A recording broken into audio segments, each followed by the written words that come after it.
আজকে ভাটি অভয়নগর থেকে বসতবাড়ি করার উপযুক্ত একটি জায়গা বিক্রি ইনফরমেশন নিয়ে আসলাম আপনাদের জন্য। লোকেশনটা হচ্ছে আগরতলা ভাটি অভয়নগর 1 নম্বর পাড়ায় জায়গাটি অবস্থিত।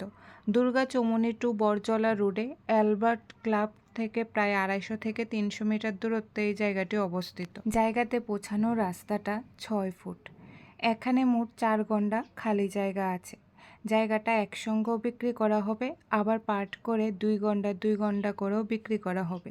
এই জায়গাটা বসতবাড়ি করার জন্য উপযুক্ত। জায়গাটার পাশাপাশি বাড়িঘরও রয়েছে। আপনারা এই জায়গাটা কিনে এখানে নতুন করে বসতবাড়ি তৈরি করতে পারেন। শহরের কাছাকাছি এই জায়গাটি হওয়াতে আপনারা শহরের সকল ধরনের ফেসিলিটি পেয়ে যাবেন। এই 4 গন্ডা জায়গা আর্জেন্ট বিক্রি করা হবে। মনোরম এবং বনেদি পরিবেশে এই 4 গন্ডা জায়গা দেখে যদি আপনাদের পছন্দ হয়ে থাকে, আপনারা যদি কিনতে আগ্রহী হন, স্ক্রিনে দেওয়া ফোন নম্বরে সরাসরি যোগাযোগ করে আপনারা এই জায়গাটা কিনতে পারেন। জায়গাটা সম্পর্কে যদি বিস্তারিত আরও কিছু জানার থাকে তাহলে স্ক্রিনে দেওয়া নাম্বারে যোগাযোগ করে আপনারা জানতে পারেন। আজকের ভিডিওটা দেখার জন্য সকলকে অসংখ্য ধন্যবাদ।